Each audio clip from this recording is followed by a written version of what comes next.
Okay, we're going to be looking at the Educational Resource Bank as one of our ministry-supported digital resources. So if you go to Google and just type in OERB right there, up will come the Ontario Educational Resource Bank, and we can just click on it. And everybody has a password and a login, and it's specific to the board. So TCDSB teacher, and then the password, you can contact us and look on the website um, for the password, and the website will be in the newsletter, so you can check it out there. And just agree. Now, again, this is just resources that are available to teachers. Some and most of them, if not all, have been created by teachers or programmers with the idea of the Ontario curriculum in mind. So, again, if you just go to a simple search,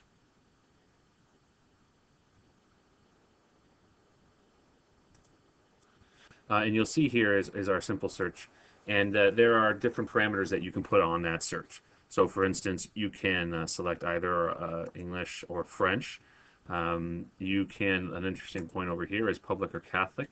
It's always a good idea if you're looking for something very specific with a Catholic angle, then to click that. But otherwise, all will leave the parameters wide open so that you can do something with it. You can also look by curriculum.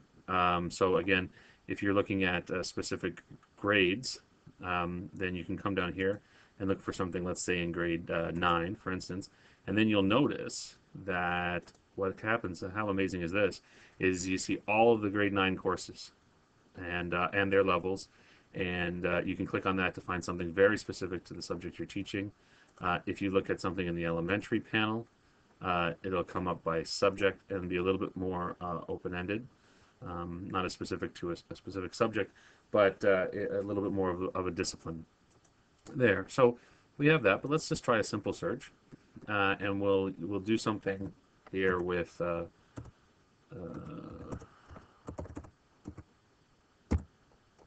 rhyming, and let's see what comes up. So you notice here when you type in something simple, you don't want to be too specific because you might not find all the things you're looking for, and plus you might miss some stuff that could be really interesting. But if you put in a word like rhyming and say you're looking for a rhyming activity, there's lots of stuff that's in here. And again, we can make that even more specific. And then you just hit search again, and it'll break it down for you.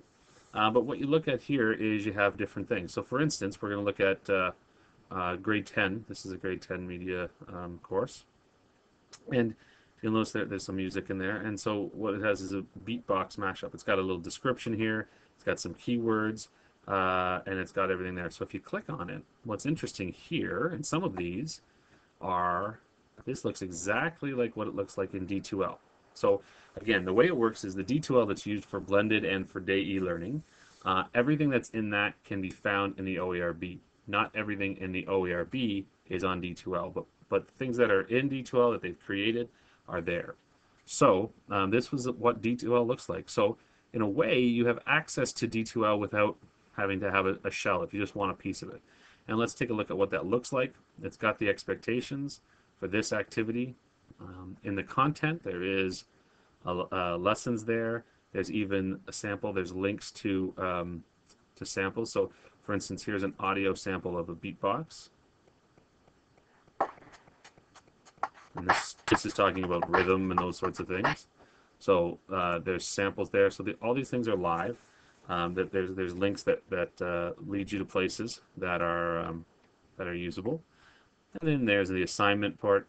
So even within the assignment, there's a quote there to sort of set the stage, and then there's an assignment that breaks it down to things that you would want to do. And then there's even again a video here to show what one school did.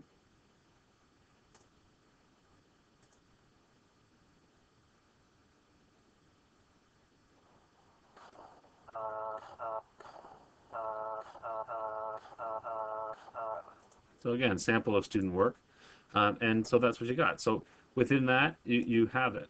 Now let's just take a look at how we can even more specifically filter. On the left-hand side here, you'll see that there are filters that you can use.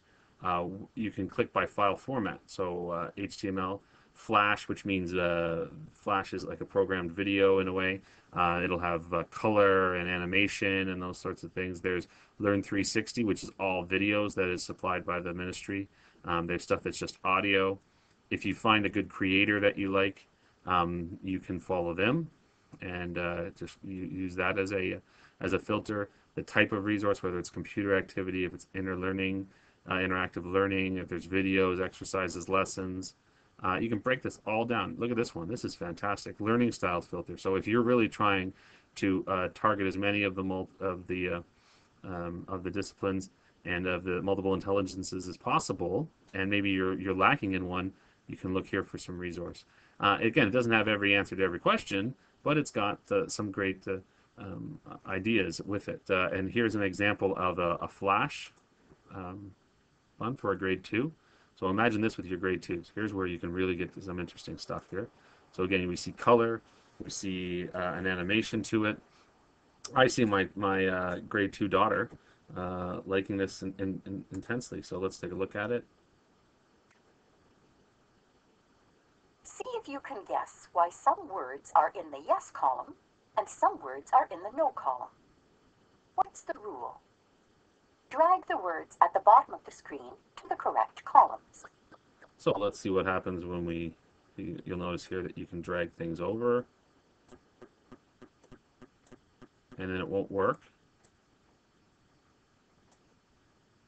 So there's ways to do stuff here. So the idea here is that there's lots of stuff to do. The Flash is a great idea. You can, again, search it as you wish. You can search it by curriculum. There's some more advanced options to it. This is just an intro to what's possible, but it's really spectacular stuff. And I would highly encourage it. Again, it's absolutely free. It's available to all teachers. And the beautiful thing about it is, too, there is a student login as well. So just like we did TCDSB Teacher, there is TCDSB Student, and they have their own password as well. That's available on our board website.